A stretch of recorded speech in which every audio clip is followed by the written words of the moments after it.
Intelligent design has had its fair share of airtime in the last few years. But is this a real field of science? The Discovery Institute is arguably the most prominent front for intelligent design. They look like a prominent and influential organization. If anyone does, they should know the answer to this question. A quick look on their website, and it's obvious that they have this field well supported by peer-reviewed scientific publications. There are 15 pages worth of such publications, 31 articles. This means this field is well substantiated, at least at first sight. Science works by scientists publishing their research in reputable journals and having their peers try to shred the research apart. If nobody can do that, the research becomes accepted, and it can then be taught in science classes. In the case of intelligent design, the research must be published in journals relating to biology. In this video, I will perform what amounts to a magic trick. Without reading any of these publications, I will discredit the Discovery Institute. That's right. I'm going to accept the papers published by reputable biology journals in these 15 pages without even reading them. And then I'm still going to show that the Discovery Institute is a joke. How am I going to achieve this feat? This page is mostly padding. Let's get rid of this superfluous crap. Now we're down to 4 pages. These are basically duplicates. Science books are supposed to be based on scientific journal articles. Now we're down to 3 pages.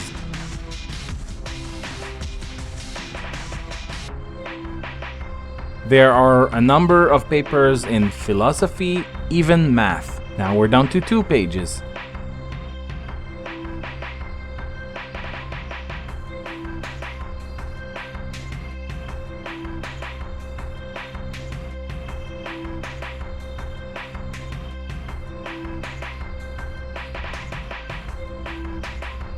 Let's talk for a second about the Rivista di Biologia.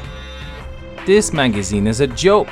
It publishes papers such as spontaneous generation of forms, a theory that was discarded when germ theory was formulated.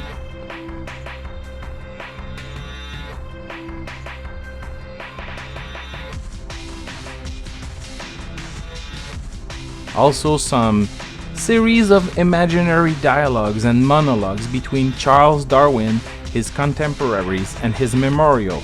These make a play of the comedy type. Now we're down to half a page. 6 articles. Among these 6 articles, only 3 were written by a member of the Discovery Institute. At this point, I'm tempted to read these articles, but I will resist this temptation and accept all 3 articles as if they were good. Let's approach this from a totally different angle now. The Discovery Institute exists since 1996. During those years, they received monies in the form of donations. Other revenues include from publications and conferences. This money is used in part to promote the Institute, in part for legal fees, and a large portion of it for research. The ultimate objective of research is to produce scientific papers. Here's a distribution of such papers per year. I only have data about the Discovery Institute's budget for the years 2006 through 2009. But let's suppose they get $4 million per year.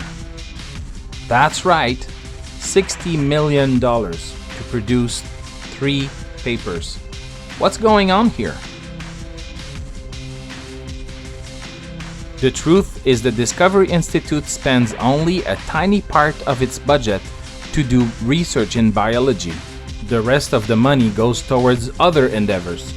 All the research is performed by its spin-off research center, the Biologic Institute. They say they conduct research on the origins of life. This organization was started in 2005. The Biologic Institute website has a list of scientific research papers, but which ones were done by this institute? Almost half the articles listed are written before the Biologic Institute was founded, and many have nothing to do with biology, astronomy, math, and engineering. And there's one that's a proceedings. As far as I know, there's only one article, post-2005, that's written by a known employee of the Institute, and it doesn't even support intelligent design.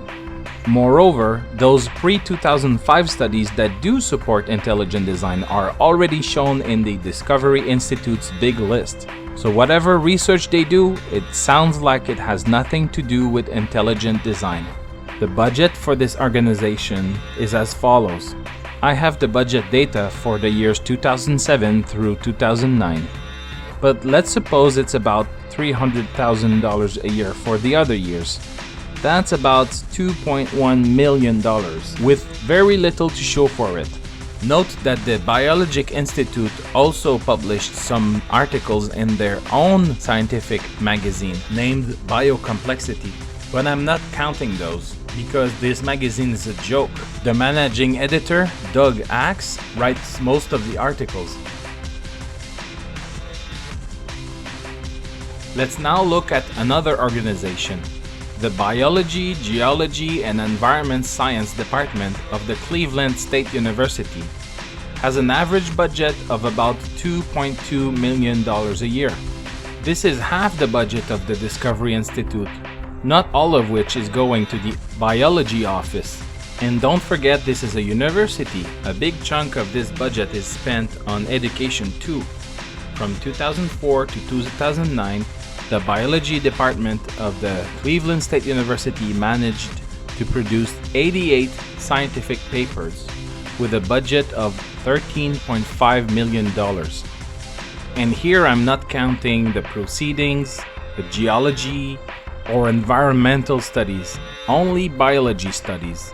For the years 2004 through 2009, we count 88 of them.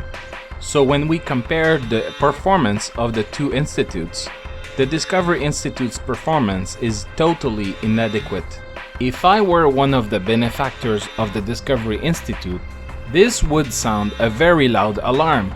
The Discovery Institute is lying to you when they say they do research.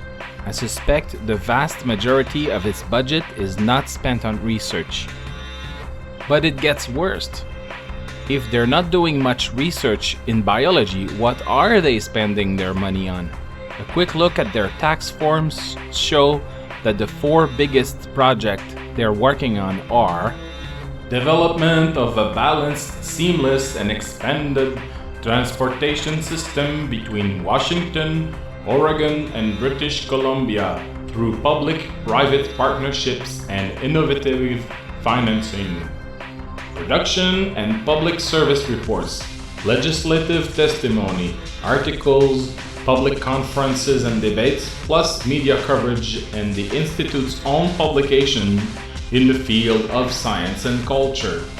Production of public service reports, legislative testimony, articles, public conferences and debates, plus media coverage and the Institute's own publications in the field of technology. Production of public service books. Hello, religious people. When you give them money, do you really think they'll use it to promote your cause? If the Institute really wants to promote intelligent design, they'll have to clearly show that they're working on intelligent design. Otherwise, the smartest thing to do is cut off your support. But I can be shown wrong. I don't know what's really going on inside the Institute. If you have more details, please contact me.